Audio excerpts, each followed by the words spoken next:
اعوذ باللہ من الشیطان الرجیم بسم اللہ الرحمن الرحیم الحمدللہ رب العالمین والصلاة والسلام علی اشرف الانبیاء والمرسلین وآلہ الطیبین الطاہرین اللہم اذہب عنہم الرجس وطہرہم تطہیرا اللہم صلی علی محمد وعلی محمد وعجل فرجهم. ناظرین، کچھ تعطل کے بعد ہم گھر شفٹ کر رہے تھے، الحمدللہ اپنے گھر میں شفٹ ہو گئے ہیں، تو ابھی انشاءاللہ یہ ہم شروع کریں گے جو ہم نے آیت شروع کی تھی، وَإِن كُنتُم فِي رَيْبٍ مِّمَّا نَزَّلْنَا عَلَىٰ عَبْدِنَا فَأْتُوا بِسُورَةٍ مِّثْلِهِ فَادْعُوا شُهَدَاءَكُم مِّن دُونِ اللَّهِ إِن كُنتُم صَادِقِينَ. اور اس کا ہم نے فَإِن لَّمْ تَفْعَلُوا والا پارٹ اس کو بھی ڈسکس کر لیا تھا، وَلَن تَفْعَلُوا فَاتَّقُوا النَّارَ الَّتِي وَقُودُهَا النَّاسُ وَالْحِجَارَةُ أُعِدَّتْ لِلْكَافِرِينَ. اب لائٹ تھوڑی کم ہے یہاں پہ، لیکن انشاءاللہ اگلے لیکچرز تک میں اپنے نیچے اسٹڈی میں شفٹ ہو جاؤں گا، تو انشاءاللہ اس میں اگلے لیکچرز ہوں گے.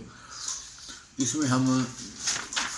ہم نے ڈسکس کیا کافی کچھ، اور پچھلی کافی سے حاصل گفتگو کی. آج ہم کچھ معجزہ جو ہے جنرلی اس پہ ڈسکشن کریں گے کہ معجزہ بیسیکلی کیا ہے. معجزہ ناظرین یہ ہے کہ عقل اور تجربے کی طرح قرآن بھی یہ تسلیم کرتا ہے کہ ہر واقعے کے پیچھے ایک علت اور سبب، یعنی کہ ایک فزیکل ریزننگ ہوتی ہے. مثلا اگر کوئی باڈی اس کا والیوم بڑھ رہا ہے، نیچرلی وہاں پہ ہیٹ ہے، اور اگر کوئی باڈی سکڑ رہی ہے، جیسے ریل کی پٹری جو ہے آپ دیکھتے ہیں ان میں گیپ رکھا جاتا ہے کیونکہ گرمیوں میں وہ پھیل جاتی ہیں، تو کوئی نہ کوئی فزیکل ریزننگ اس کے پیچھے موجود ہوتی ہے. اس کے ساتھ ساتھ قرآن کچھ غیر معمولی واقعات کو بھی معجزے طور پہ پیش کرتا ہے. یہ جو معجزات ہیں یہ معمول کے مطابق نہیں ہوتے، لیکن ناممکنات میں بھی نہیں ہوتے. مثلا یعنی معجزہ ناممکن یا نامحال یا محال چیز کو ممکن بنانے، مطلب 5 کو 5 سے ضرب دے تو 25 ہی آتا ہے. معجزہ کبھی اس کو 20 یا 30 نہیں کر سکتا. لیکن معجزات قانون فطرت کی عام دفعات کے مطابق بھی نہیں ہوتے. مثلا ایک چٹان سے 12 چشموں کا پھوٹنا عقلاً ممکن ہے کہ وہاں سے چشمے نکل آئے ہوں کس ریزن کی، لیکن عصائے موسیٰ یا عصا کا لگنے سے نکلنا، اس کے پیچھے جو ہے طبعی اور فزیکل اسباب کے تحت ہے، یعنی کہ یہ ایک معجزہ ہے. اب ہم اس کو تھوڑا سا، میں چاہوں گا کہ آج معجزے کے متعلق جو ہے قرآن جو ہے ایک معجزہ ہے، ہم نے بات کی. اور قرآن کس طرح معجزہ ہے؟ اگر کوئی شخص، ہر انسان یہ دعویٰ کرے کہ وہ نبی ہے، تو نیچرلی کوئی نہ کوئی چیز ہوگی ڈفرینشیٹ کرنے کے لیے، ورنہ ہر بندہ یہ دعویٰ کرے گا، کیونکہ اقتدار اور یہ جو خواہشات ہیں یہ انسان کو حکومت اور جاہ و جلالت اور اقتدار یہ خواہش ہے انسان کی. لیکن نبی اور غیر نبی میں یہ فرق ہے کہ نبی کو کوئی نہ کوئی استدلال کرنا پڑتا ہے، کچھ ایسے وہ معجزات دکھانے پڑتے ہیں، وہ معاملات جو کہ عام قوانین فطرت جو رائج ہیں دنیا میں، فزکس ہے یا جیومیٹری ہے یا کیمسٹری ہے، اس کے تحت نہیں آتے. ہوتے ہیں اس کے پیچھے بھی کوئی اثرات ہوتے ہیں، لیکن وہ علل اور اسباب وہ قانون فطرت سے ہٹ کے ہوتے ہیں. اب غیر معمولی افعال جو ہیں جیسے شعبدہ بازی اور سحر ہے، یہ بھی ایسے غیر معمولی افعال ہیں. اگر کوئی شخص شعبدہ بازی یا جادو کرتا ہے تو اب وہ کہتا ہے کہ یہ معجزہ ہے، تو ہم ڈفرینشیٹ کیسے کریں گے؟ اس وقت دنیا میں بہت سے جادوگر موجود ہوں گے، شعبدہ باز، سحر باز موجود ہوں گے، اور ایسے کوئی بھی افعال کر کے دوسروں کو متاثر کر دینا، اس کے پیچھے لازمی کوئی علم ہے، جو کہ ایک عام آدمی بھی وہ علم سیکھ کر وہ استعداد اپنے اندر پیدا کر سکتا ہے. یونیورسٹیز ہیں، ادارے ہیں جو یہ تمام جو معلومات ہیں وہ دیتے ہیں، اور اس سے وہ سیکھ سکتے ہیں. لیکن معجزہ ایک ایسی چیز ہے کہ وہ اکتسابی نہیں ہے، مطلب وہ کسی سے سیکھا نہیں جا سکتا۔ تو ایک تو یہ ڈفرنس ہے کہ معجزے میں اور جادو میں یہ فرق ہے کہ جادو سیکھا جا سکتا ہے، اس میں کمال درجہ اتم تک بھی جایا جا سکتا ہے، ملکہ بھی حاصل کیا جا سکتا ہے، لیکن جادو سیکھا جا سکتا ہے، معجزہ سیکھا نہیں جا سکتا۔ میں بہت زیادہ ڈیٹیل میں نہیں جاؤں گا، آپ کو ڈفرینشیٹ کرنا تاکہ آسان ہو جائے۔ اب یہ ہے کہ معجزہ قابل سماعت ہو، یعنی کہ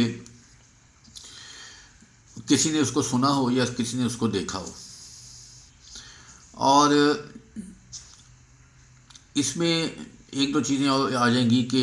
انبیاء کے دعووں پر نگاہ کریں تو یہ ثابت ہو کہ فلاں شخص نے دعویٰ نبوت کیا ہے، اور یہ اسی وقت ثابت ہوگا جب انسان براہ راست مدعی کی زبان سے، یعنی کہ دعویٰ جو کر رہا ہے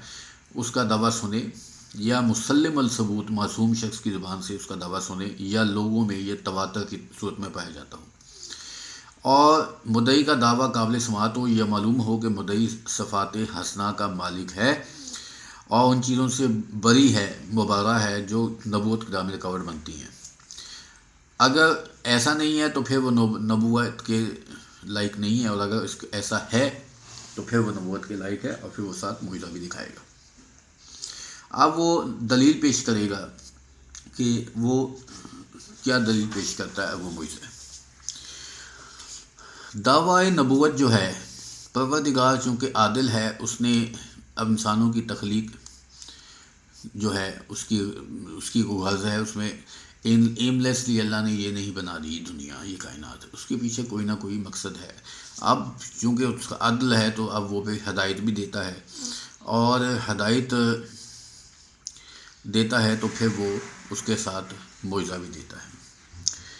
معجزے کی کیفیت کیا ہے، اس پہ ہم ڈسکشن کریں گے۔ اس کی طاقت اس کی ذات قدسی میں اللہ کی طرف سے ودیت ہوتی ہے، لیکن وہ اذن الہی کے بغیر کچھ نہیں کر سکتا، جیسے کہ وما کانا رسول ان یاتیہ بآیات الا باذن اللہ فاذا جاء امر اللہ قضی بالحق وخیر ہنالک المبتلون۔ یہ سورہ مومن کی آیت ہے 78۔ اور کسی رسول کی مجال نہ تھی کہ وہ اذن الہی کے بغیر معجزہ دکھائے، پھر جب حکم خدا آ گیا تو حق کے مطابق فیصلہ کر دیا گیا، اور باطل پرست اس وقت گھاٹے میں رہے۔ اب وہ اتنا وہ اسٹرانگ ہونا چاہیے کہ وہ عذر کو ختم کرے، اشکال جو اس میں پیدا ہوتے ہیں معجزے کی صورت میں، اس کو وہ جسٹیفائی کرے۔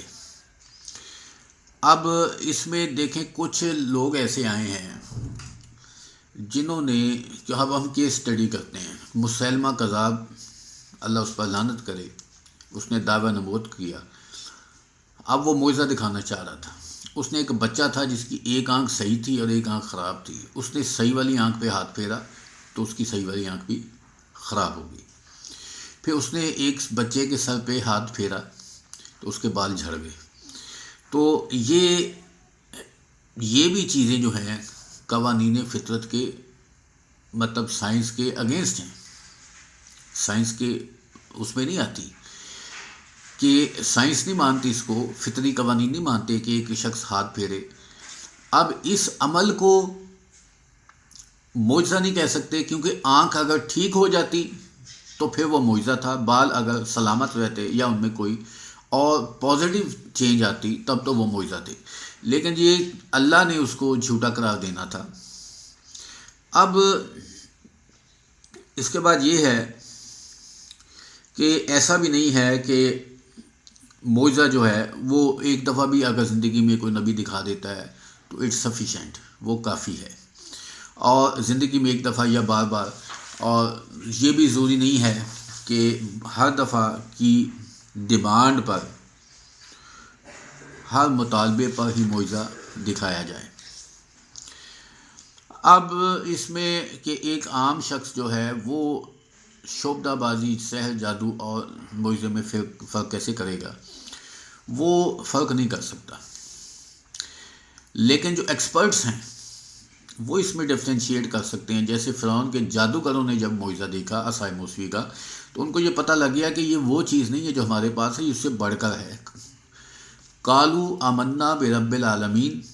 وہ سجدے میں سجدے میں گر پڑے، کہنے لگے کالو آمنا برب العالمین، رب موسیٰ و ہارون۔ اس پہ ڈسکشن ہو چکی ہے، ایسے کلمہ مبارک طیبہ الحمد للہ والا ثابت ہوتا ہے۔ اور اسی طرح جو حضرت مسیح علیہ السلام کے زمانے میں جو طبیب تھے، وہ ایک خاص بڑے مطلب ہائیسٹ ڈگری تھی ان کے پاس اس وقت طب میں، میڈیکل سائنس میں، لیکن حضرت عیسیٰ علیہ السلام نے جب ایک بس کے مریض کو ہاتھ پھیر کے ٹھیک کیا، ایک مادہ ذات جو مطلب پیدائشی بورن بلائنڈ تھا اس کو ٹھیک کیا، مردے کو زندہ کیا باذن اللہ، یہ ساری چیزیں وہ ان کے بس سے باہر تھیں، تو وہ یہ سمجھ گئے کہ یہ جو چیزیں ہیں یہ، کیونکہ وہ ایکسپرٹ تھے۔ معجزات رسول خدا صلی اللہ علیہ وسلم پہ اگر ہم ڈسکشن کریں تو یہ بات سامنے آئے گی کہ انسان ماضی میں اگر چلا جائے تو ریل گاڑی، پہلے گدا گاڑی آئی، پھر ریل گاڑی آئی، گھوڑے، پالکیاں، اور اس سے گزرتا ہوا شاہراہ پہ آیا، گاڑیاں، رکشے، بسز، اور پھر اس نے زمین چھوڑی اور پھر آسمان میں جہازوں کے ذریعے داخل ہو گیا۔ اور یہ ساری چیزیں آج کے زمانے میں بھی موجود ہیں، اس لیے شعبدہ جادو کے مقابلے میں ایسے معجزات ہونے ضروری ہیں جن کا توڑ کر سکیں۔ عربوں کا جہاں تک تعلق ہے، چونکہ قرآن ایک تو عرب میں آیا اور دوسرا عربی زبان میں آیا، اب ان کے لیے جو معجزہ، ایک تو یہ اسپیکٹ تھا معجزے کا کہ وہ اس کی فصاحت اور بلاغت، یعنی کہ قرآن کی، میں نے پہلے پچھلے لیکچر میں کہا تھا کہ قرآن کی کوئی صورت کا تو اللہ نے چیلنج کیا، وہ ایک لفظ بھی نہیں، ایک ورڈ بھی نہیں بنا سکتا۔ کیوں؟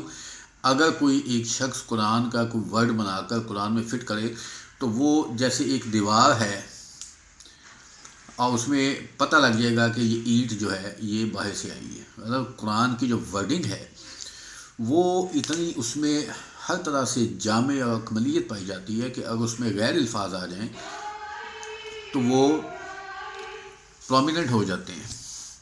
دوسرا یہ ہے کہ کوئی اور ورڈ جو انسان کا بنایا ہوا ہے یا انسان کا داخل کیا ہوا ہے، وہ اس کی فصاحت و بلاغت میں کمی لے آئے گا، اس میں وہ مفاہیم، وہ مطالب، وہ معانی، وہ اسرار، وہ رموز و اسرار نہیں رہیں گے، وہ ربط نہیں رہے گا، وہ معنی نہیں رہے گا، وہ اسلوب نہیں رہے گا جو قرآن میں ہے۔ رسول خدا صلی اللہ علیہ وسلم کو جو دیا گیا معجزہ، وہ چونکہ ایک معجزہ دیا گیا ان کو، ان کا کردار کہ اعلان نبوت سے پہلے 40 سال جو انہوں نے مکہ میں گزارے، اس میں وہ صادق اور امین کے لقب سے یاد کیے گئے، پکارے گئے، مانے گئے، تصدیق کیے گئے۔ دوسرا معجزہ یہ عربی میں آیا، اور اس پہ ڈسکشن ہو چکی ہے کہ یہ کسی انسان کا کلام نہیں ہے، کیونکہ علی عبدنا کی آیت موجود ہے کہ ہم نے اپنے بندے کے، وہ رسول اللہ کو کہتے تھے کہ آپ صلی اللہ علیہ وسلم نے اپنے گھر کے پچھلے حصے میں ایک کمرہ ہے، اس میں ایک شخص بٹھایا ہوا ہے، وہ ان کو ڈکٹیٹ کرواتا ہے،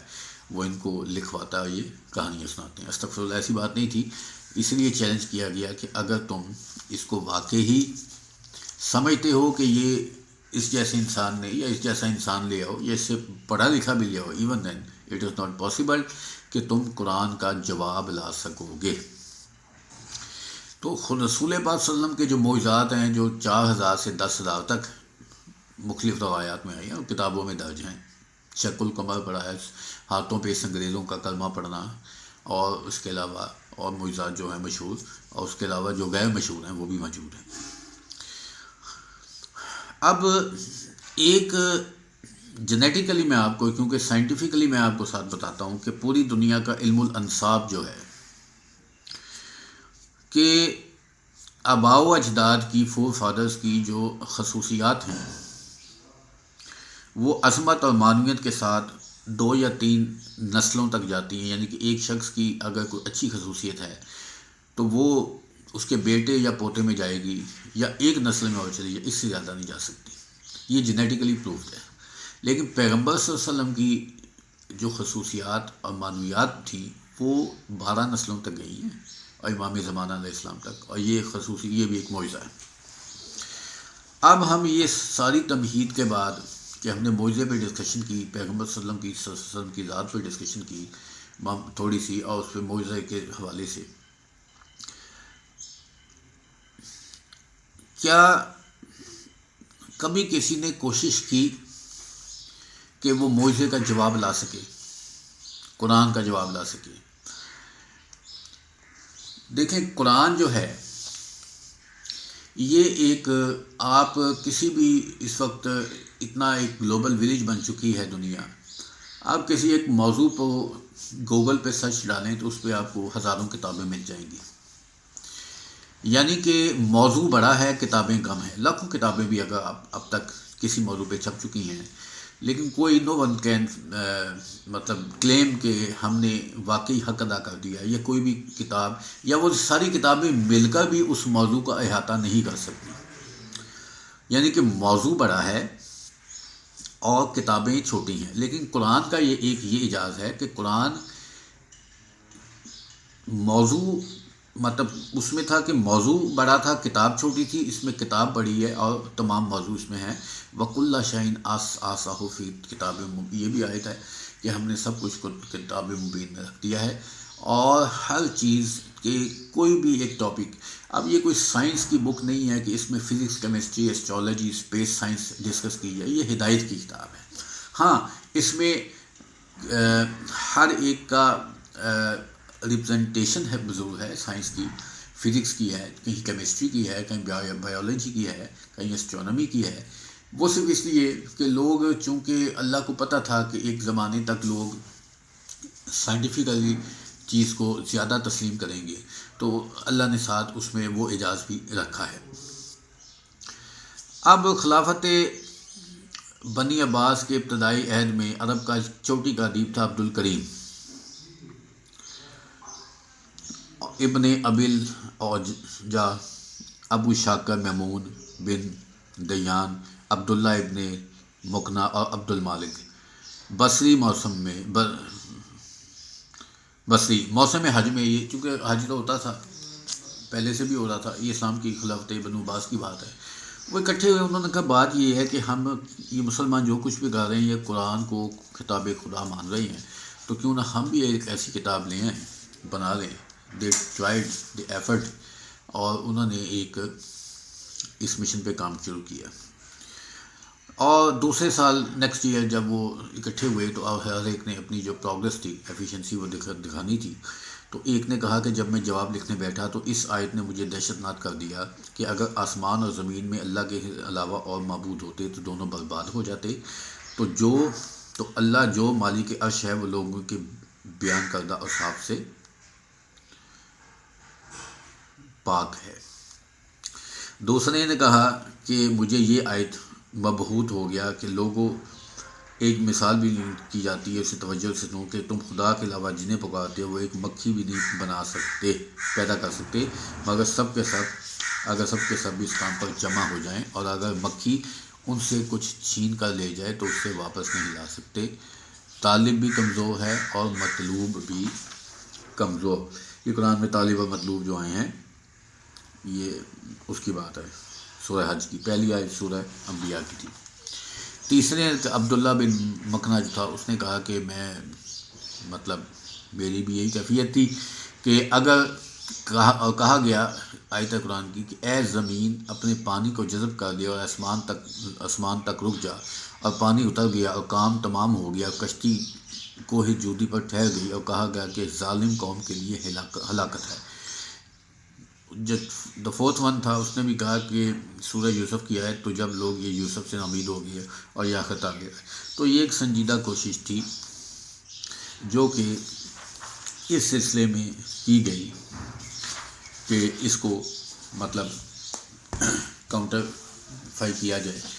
اچھا، اس کے علاوہ مسیلمہ کذاب کے متعلق بھی آتا ہے کہ اس نے بھی ہی ٹرائیڈ ٹو اس کو لکھنے کی کوشش کی، قرآن کا جواب۔ اب وہ جو قرآن کا اس میں جواب لکھنے، وہ ایک بڑی مزاح کا خیز جو ہے نا ایک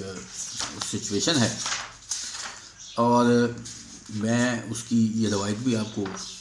پڑھ دیتا ہوں جو کہ تفسیر نمونہ میں درج ہے۔ قرآن صرف یہی نہیں کہ اس جیسے اول تو الفاظ بھی اس جیسے نہیں بنائے جا سکتے، وہ ایفرٹ جو ہے اس میں عبداللہ بن مکنا یہ سارے جو ہیں، اور سلمہ کذاب نے کہا کہ اب اس نے جو کلام بنایا جس کو وہ کہتا تھا کہ میں نبی ہوں نعوذ باللہ، یعنی قسم ہے کسانوں کی، قسم ہے بیج ڈالنے والوں کی، قسم ہے گھاس کو گندم سے جدا کرنے والوں کی، قسم ہے گندم کو گھاس سے الگ کرنے والوں کی، قسم ہے آٹا گوندنے والیوں کی، مطلب یہ ایک مذہب کا خیز ہے، اور قسم ہے روٹی پکانے والوں کی، اور قسم ہے سرید بنانے والوں کی، اور قسم ہے ان کی جو چرب و نرم لقمہ اٹھاتے ہیں۔ مطلب یہ کیا بیہودہ کلام ہے۔ صرف اس کو والمبذرات بذرا والحامدات حسنا والزاریات، صرف اس اسلوب میں لے آنا کہ قرآن مطلب جس کو میں پڑھتا ہوں، یہ دیکھیں آپ، کمہن والطاحنات طحمن والحاجتات عجنا والحاجزات خبزا والساریات سردا، یعنی کہ سرید بنانا، والاقدمات لقمن احالت وسمینا۔ تو یہ اول تو یہ اسلوب ہی قرآن کا نہیں لگ رہا، اس میں وہ جاذبیت ہی نہیں ہے۔ دوسرا، قرآن صرف الفاظ نہیں ہے، اس میں ایک میسیج بھی ہے۔ تو اس میں اب اس نے ایک اور اپنی طرف سے کوشش کی، اے مینڈک کی بیٹی، جتنا چاہتی ہے آواز نکال، تیرا آدھا حصہ پانی میں ہے، آدھا کیچڑ میں، پانی کو گدلا کرتی ہے، نہ کسی کو پینے سے روکتی ہے۔ مطلب یہ آپ دیکھیں کہ کیا سٹینڈرڈ ہے، ایک بچہ بھی ایسی کہانی لکھ سکتا ہے، اور یہ چلے تھے قرآن کو چیلنج کرنے، قرآن کا جواب لکھنے۔ تو یہ مطلب ان کا سٹینڈرڈ تھا۔ اب کچھ کارلائل جو ہے اس نے کہا کہ اگر میں اب جو اس کے متعلق قرآن کی جو انسپریشن ہے لوگوں کی، اچھا ابو العلامی مصری نے کہا، دیکھیں یہ باتیں جاننا اس لیے ضروری ہیں کہ آپ کی میموری میں یہ باتیں ہوں کہ ایفرٹ کی گئی ہے، لیکن وہ کیا تھی۔ ابو العلامی مصری کہتے ہیں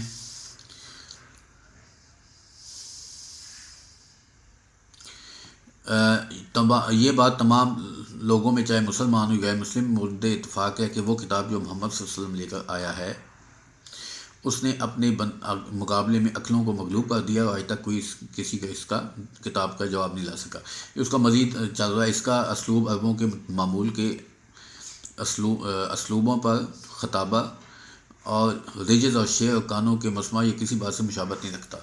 یعنی کہ اس کو نہ پوئٹری کہہ سکتے ہیں، نہ اس کو نثر کہہ سکتے ہیں، نہ اس کو وہ اسلوب کہہ سکتے ہیں، ایک ڈفرینٹ، جس میں کہتے ہیں ہائیسٹ گریڈ آف عربی جو قرآن کی ہے۔ تو اس کے بعد میں کارلائل کا ہے کہ اگر اس مقدس کتاب پر نظر ڈالیں، قرآن کے متعلق کارلائل اس پہ کہتا ہے،